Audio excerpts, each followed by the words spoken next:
Understanding Wilde, an analysis of Oscar Wilde's fairy tales in relation to his identity and personal values, a YouTeach by Rainey. As we briefly touched on in class, Wilde's self-established persona does not seem to fit with his fairy tales conventions. However, I would strongly urge you to reconsider. Although most would argue towards their conservative nature, his fairy tales could serve as an act of self-expression. Through research on the topic, I came across the article, Oscar Wilde and the Fairy Tale: The Happy Prince as Self-Dramatization by Robert K. Martin, which touches directly on the topic of Wilde expressing, or for the lack of a better term, dramatizing himself through his fairy tale, The Happy Prince. I have decided to use this article as a starting point to further elaborate on how Wilde's fairy tales do fall in line with his other works and stay true to himself and his values. The Oxford English Dictionary defines the act of self-dramatization as the, quote, dramatization of one's situations or feelings, originally with reference to a natural style of acting in which the actor draws on his or her own feelings to identify with the role played, end quote. Oxford English Dictionary, no page number. This term is very much applicable to Oscar Wilde and his fairy tales. The following introduction on Wilde sums up his personal life, career, and values wholly. Quote, Oscar Wilde was many things. He tried on identities almost like costumes. By turns, a celebrity playwright and poet, an expatriate Irishman adrift in England, and a well-dressed aesthete and dandy whose beautifully turned but provocative witticisms made him the toast of late Victorian London. Last, and certainly not least, Wilde was a gay man in the UK during a period when it was both illegal and dangerous to be so, something that has made him an icon for campaigners ever since, end quote. Dixon, no page number. To begin, Robert K. Martin's article, Oscar Wilde and the Fairy Tale: The Happy Prince as Self-Dramatization, digs into Wilde's personal life. Martin says, quote, Wilde used the fairy tale to express some of his deepest concerns and to record his own growing commitments, including one to homosexual love, in a way which would have been impossible without the protection offered by the conventions of fairy tales, end quote. Martin, page 74. In our course selection, The Happy Prince and The Devoted Friend were the main focus. Concerning The Happy Prince, Martin says that although most believe that Wilde is using the fairy tale to reject homosexuality, he actually, quote, announces the beauty and value of homosexual love in contrast to heterosexual love, and specifically uses homosexual love as a model of selfless love and heterosexual love as a model of selfish love, end quote. Martin, page 75. This is demonstrated by the swallow's selfless act of staying with the prince once he can no longer see. Quote, Then the swallow came back to the prince. You are blind now, he said, so I will stay with you always. End quote. Wilde, page 1. The swallow is giving up his dreams and desire of going to Egypt for the happy prince. That is something that could be representative of selfless love. It could be likened to someone moving in a more realistic setting because their partner got a promotion, or relocating because of a partner's health. This is an example of how Wilde's fairy tales and the fantasy that encompasses them serve as protection for Wilde to address his true feelings about homosexuality. Martin goes on to explain, quote, The swallow has already had his own experience of heterosexual love with the reed. Attracted by her slender waist, he soon discovers that she has no conversation and is too domestic. A good deal of Oscar's experiences with Constance undoubtedly went into this passage. She, although attractive, was hardly literate and was intellectually incapable of sharing her husband's life. End quote, page 75-76. This falls in line with many of his other works, where he puts a focus on homosexuality and sexual identity, such as The Picture of Dorian Gray. Many other critics have written about the gay themes in Wilde's fairy tales, such as John Charles Duffy in his article Gay-Related Themes in the Fairy Tales of Oscar Wilde. He mentions the same ideas as Martin, quote, In The Happy Prince, the male, swallow, develops such a powerful love for the prince, actually a talking statue, that he abandons his migration to Egypt in order to remain with him and consequently dies of cold and hunger. Since this love is shared between a swallow and a statue, it is patently non-sexual, yet it is spiritually transforming, redeeming the swallow of his selfishness, which initially characterizes him. End quote. Duffy, page 331. In Duffy's reading, the swallow is redeemed from selfishness, which can be attributed to heterosexual love. Concerning the devoted friend, the same concept of selfless love is applicable. Little Hans is willing to do anything for his friend. There are countless examples of this during the fairy tale, but the most obvious is when Hans sacrifices himself. Quote, "But the storm grew worse and worse, and the rain fell in torrents, and little Hans could not see where he was going or keep up with the horse.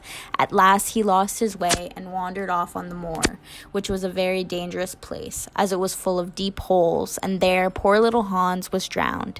His body was found the next day by some goat herds, floating in a great pool of water, and was brought back to them to the cottage." End quote. Wilde, page 57. If we consider the reading that Martin does, the idea of selfless love here could also be linked to unrequited love.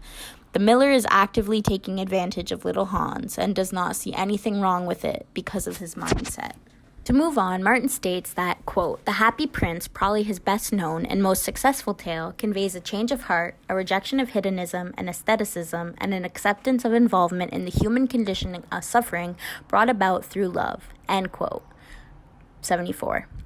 This reading falls in line with Jane Yolen's views in her article From Anderson On, Fairy Tales Tell Our Lives. She argues against critics that try to coin Wilde's fairy tales as tales of pederasty, which means, quote, homosexual relations between a man and a boy, usually with a boy or younger man as the passive partner, end quote. Oxford English Dictionary, no page number.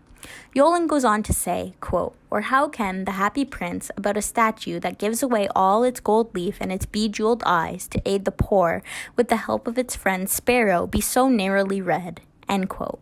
Yolen, no page number. She follows up by stating that she believes that readers can read Wilde's politics through his fairy tales. Now focusing on hedonism, which is defined as, quote, "the doctrine or theory of ethics in which pleasure is regarded as the chief good or the proper end of action," end quote. Oxford English Dictionary, no page number. It is clear in both The Happy Prince and The Devoted Friend that Wilde is actively rejecting hedonism, which he is known for. Think of Dorian Gray and the evil he goes to keep his youth and beauty.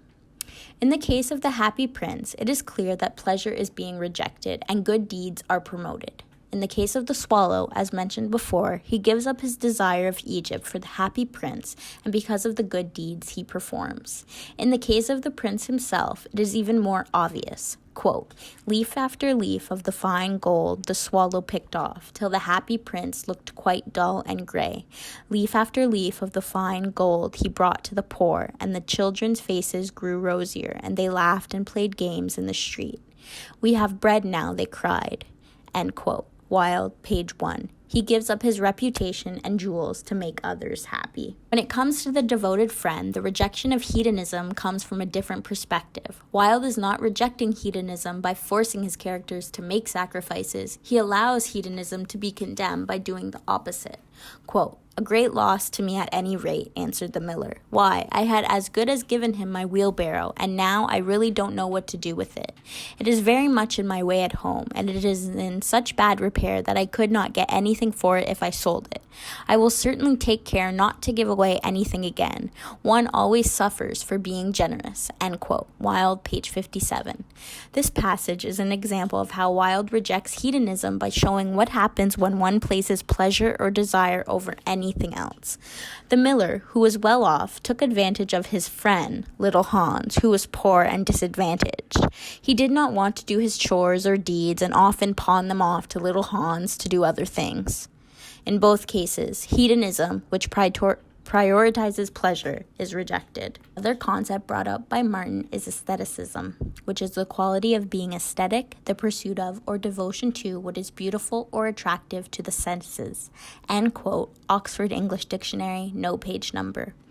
Martin asserts that Wilde rejects aestheticism, which contradicts most of what we know about him.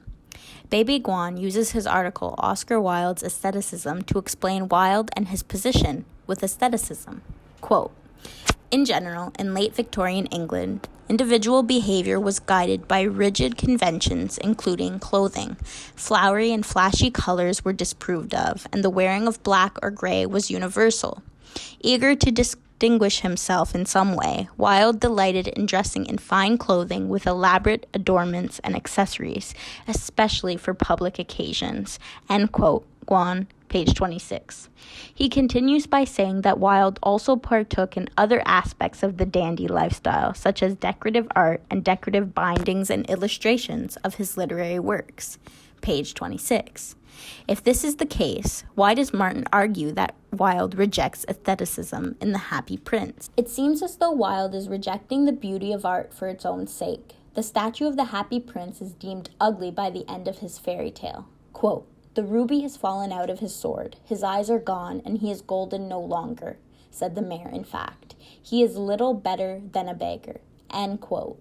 Wilde, page 1. Besides the obvious, in his article, Morality's Ugly Implications in Oscar Wilde's Fairy Tales, Justin T. Jones tells readers that, quote, "Once Wilde subjects one of his fairy tale characters to moral correction, that character is in danger of losing his otherworldly beauty or his love of beauty for its own sake, both gifts of the supermoral realm of art. Wilde's creations must either reject the moral outright, succumb to a revised aesthetic where Christ's image is the source of beauty, or die as a result of their moral knowledge. I shall suggest that Wilde uses the concept of ugliness in his tale to illustrate the corrosive influence of such superficial morality on artistic beauty." Jones, no page number. The source material makes it clear that this is the case, an example being the Happy Prince. The artistry related to the statue itself does not make it to the gates of heaven, but his lead heart does. Quote, "Bring me the two most precious things in the city, said God to one of his angels, and the angels brought him the leaden heart and the dead bird." End quote. Wilde, page 1. Wilde is equating beauty to being true to your morals. The devoted friend, little Hans has a beautiful garden. Quote, "In all the countryside there was no garden so lovely as his. Sweet William grew there, and gilly flowers, and shepherd's purses, and fair maids of France. There were damask roses, and yellow roses, lilac crocusses, gold and purple violets, and white, columbine and lady smock, marjoram and wild basil, the cowslip and the flower de luce, the daffodil and the clove pink bloomed or blossomed in their proper order as the months went by, one flower taking another flower's place, so that there were always beautiful things to look at and pleasant odors to smell." End quote. Wilde, page 57. Unfortunately, the miller, who lacks morals, plucks and plucks until the beauty is gone, which could be equated to little Hans's moral beauty. Just as the miller takes away the flower's earthly beauty, he takes away the unearthly beauty of Hans. This shows that perhaps Wilde was not into the aestheticism as people claim to be.